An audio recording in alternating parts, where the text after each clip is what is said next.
2026 കേരള നിയമസഭാ തെരഞ്ഞെടുപ്പ് വളരെയധികം നിർണായക ഘട്ടത്തിലേക്ക് കടന്നിരിക്കുന്നു എന്ന കാര്യത്തിൽ യാതൊരു സംശയവുമില്ല. തീർച്ചയായിട്ടും ഇനി മണിക്കൂറുകൾ കഴിയുമ്പോഴത്തേക്കും കേരളത്തിൽ തെരഞ്ഞെടുപ്പ് നടക്കാനായി പോവുകയാണ്. എന്ത് മാറ്റമാണ്, എന്ത് അട്ടിമറിയാണ് കേരളത്തിലുടനീളമുള്ള 140 നിയമസഭാ മണ്ഡലങ്ങളിൽ സംഭവിക്കാൻ പോകുന്നത് എന്നുള്ളത് തന്നെയാണ് ഏറ്റവും പ്രധാനപ്പെട്ട ചോദ്യം എന്ന് പറയുന്നത്. തീർച്ചയായിട്ടും നിർണായകമായിട്ടുള്ള പല സർവേ റിസൾട്ടുകളും നിലവിൽ പുറത്തു വരുന്നുണ്ട് എന്നുള്ളതും യാഥാർത്ഥ്യമായിട്ടുള്ളൊരു കാര്യം തന്നെയാണ്.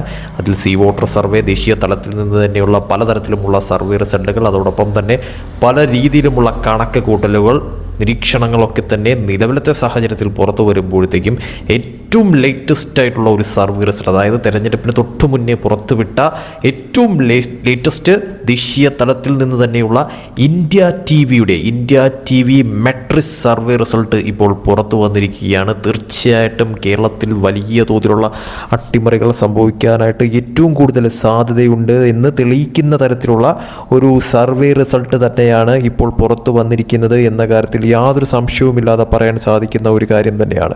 ഇപ്പോൾ പുറത്തു വന്നിരിക്കുന്ന ഈ സർവേ റിസൾട്ട് പ്രകാരം കേരളത്തിൽ NDA അതോടൊപ്പം തന്നെ UDF, LDF എത്ര സീറ്റുകൾ നേടുമെന്നുള്ള ഏറ്റവും പ്രധാനപ്പെട്ട ചോദ്യത്തിനുള്ള ഉത്തരം ഇന്ത്യ TV സർവേ റിസൾട്ട് പുറത്തുവിട്ടിരിക്കുന്നത് പ്രകാരമാണെങ്കിൽ LDFന് 62 മുതൽ 68 സീറ്റുകൾ വരെയാണ് പറഞ്ഞിരിക്കുന്നത്. UDFന് 67 മുതൽ 73 സീറ്റുകൾ വരെ പറഞ്ഞിരിക്കുന്നു. BJPക്ക് 5 മുതൽ 8 സീറ്റുകൾ വരെ പറഞ്ഞിരിക്കുന്നു. അതേസമയം അതേഴ്സിന് 0 മുതൽ 3 സീറ്റുകൾ വരെയാണ് പറഞ്ഞിരിക്കുന്നത്. തീർച്ചയായിട്ടും വളരെ വലിയ തോതിലുള്ള അട്ടിമറികൾ സംഭവിക്കാനായിട്ട് ഏറ്റവും പ്രാധാന്യമുള്ള ഒരു സർവേ റിസൾട്ടാണ് ഇപ്പോൾ പുറത്തു വന്നിരിക്കുന്നതെന്ന് എടുത്തു പറയേണ്ടി വരും. അതായത് ഒരു തൂക്ക് സഭയിലേക്ക് വരെ കാര്യങ്ങൾ പോകാമെന്ന് തെളിയിക്കുന്ന വണ്ണമുള്ള ഒരു സർവേ റിസൾട്ടാണ് നിലവിൽ ഇപ്പോൾ പുറത്തു വന്നിരിക്കുന്നതെന്ന് പറയുന്നത്. അതായത് LDFന് 62 മുതൽ 68 സീറ്റ്, UDFന് 67 മുതൽ 73 സീറ്റ്, BJPക്ക് 5 മുതൽ 8 സീറ്റ്, അതേഴ്സ് 3 സീറ്റ്, അതായത് 0 മുതൽ 3 സീറ്റ് എന്നുള്ള തരത്തിലേക്ക് കാര്യങ്ങൾ മാറിയിരിക്കുന്നു. ഇതുപോലെയാണ് വരുന്നതെങ്കിൽ തീർച്ചയായിട്ടും ഒരു തൂക്ക് സഭയിലേക്ക് കാര്യങ്ങൾ മാറുകയും അവിടെ LDF, UDF, BJP അവിടെ നിർണായകമായി മാറുന്ന തരത്തിലോട്ട് കാര്യങ്ങൾ മാറുകയും ചെയ്യുമെന്ന കാര്യത്തിൽ ഒരു സംശയവുമില്ല. തീർച്ചയായിട്ടും വളരെ വലിയ തോതിലുള്ള ഒരു ടൈറ്റ് ഫൈറ്റ് നടക്കാനായിട്ടുള്ള ഏറ്റവും കൂടുതൽ സാധ്യത കാണുന്ന ഒരു തെരഞ്ഞെടുപ്പ് തന്നെയാണ് ഈ വരുന്ന 2026 കേരള നിയമസഭാ തെരഞ്ഞെടുപ്പ് എന്ന കാര്യത്തിൽ ഒരു തരത്തിലുമുള്ള ഡൗട്ടുമില്ലാതെ പറയാൻ സാധിക്കുന്ന ഒരു കാര്യം തന്നെയാണ്. എന്തും സംഭവിക്കാം, എന്ത് അട്ടിമറിയും സംഭവിക്കാം എന്ന കാര്യത്തിലും സംശയമില്ല. തെരഞ്ഞെടുപ്പ് ഇപ്പോൾ അവസാന ഘട്ടത്തിലേക്ക് അടുക്കുമ്പോഴത്തേക്കും പല രീതിയിലുമുള്ള ചോദ്യങ്ങൾ, അതോടൊപ്പം തന്നെ പല രീതിയിലുമുള്ള സംശയങ്ങൾ ഉയരുന്ന തരത്തിലോട്ട് കാര്യങ്ങൾ മാറിയിരിക്കുന്നു എന്ന കാര്യത്തിൽ സംശയമില്ല. അതോടൊപ്പം തന്നെ പുറത്തു വന്ന പല സർവേ റിസൾട്ടുകളും, മിക്ക സർവേ റിസൾട്ടുകളിലും വ്യക്തമായിട്ടുള്ള ഒരു മുൻതൂക്കം, അതായത് 100 എന്നുള്ള കണക്കുകൂട്ടലിൽ മത്സരിക്കുന്ന കോൺഗ്രസിന് ഇതുവരെയും ഒരു സർവേ റിസൾട്ട് പോലും 100 സീറ്റോ 100ന് അടുപ്പിച്ചുള്ള സീറ്റുകളോ പറഞ്ഞിട്ടില്ല എന്നുള്ളതാണ് ഏറ്റവും നിർണായകമായിട്ടുള്ളൊരു കാര്യമെന്ന് പറയുന്നത്, ഏറ്റവും ഹൈലൈറ്റ് ആയിട്ടുള്ളൊരു കാര്യമെന്ന് പറയുന്നത്.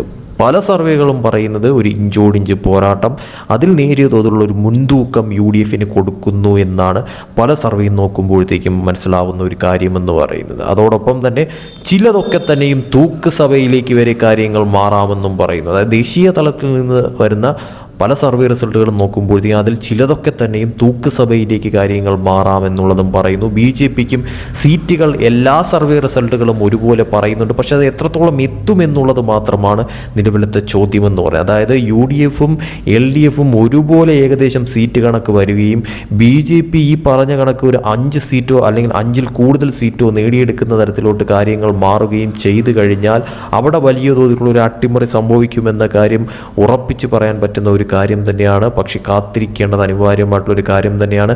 സർവേ റിസൾട്ടുകളെ വെല്ലുന്ന തരത്തിലുള്ള ഒരു മുന്നേറ്റം ഈ പറയുന്ന തോതിൽ ഏതു പാർട്ടിക്കായിരിക്കും സാധ്യമാവുക? അതല്ല സർവേ റിസൾട്ടുകൾ പോലെ തന്നെ കാര്യങ്ങൾ മറിയുമോ? ഒരു തൂക്കുസഭയിലേക്ക് കാര്യങ്ങൾ മാറുമോ? അതല്ല അവിടെ ഒരു വലിയ തോതിലുള്ള ഒരു അട്ടിമറി വിജയം നേടാനായിട്ട് UDFനോ LDFനോ സാധിക്കുന്ന തരത്തിലോട്ട് കാര്യങ്ങൾ എത്തുമോ? അവിടെ BJP നിർണായക ശക്തിയായി മാറുന്ന തരത്തിലോട്ട് കാര്യങ്ങൾ എത്തിക്കാനായിട്ട് BJPക്ക് സാധിക്കുമോ എന്നുള്ളതും നിർണായകമായിട്ടുള്ളൊരു ചോദ്യം തന്നെയാണെന്ന കാര്യത്തിൽ സംശയമില്ല. തീർച്ചയായിട്ടും നിലവിൽ പുറത്തു വന്ന ഏറ്റവും ലേറ്റസ്റ്റ് സർവേ റിസൾട്ട് പ്രകാരം ഈ ഒരു തരത്തിലുള്ള സർവേ റിസൾട്ട് തന്നെയാണ് ഇപ്പോൾ പുറത്തു വന്നിരിക്കുന്നത്.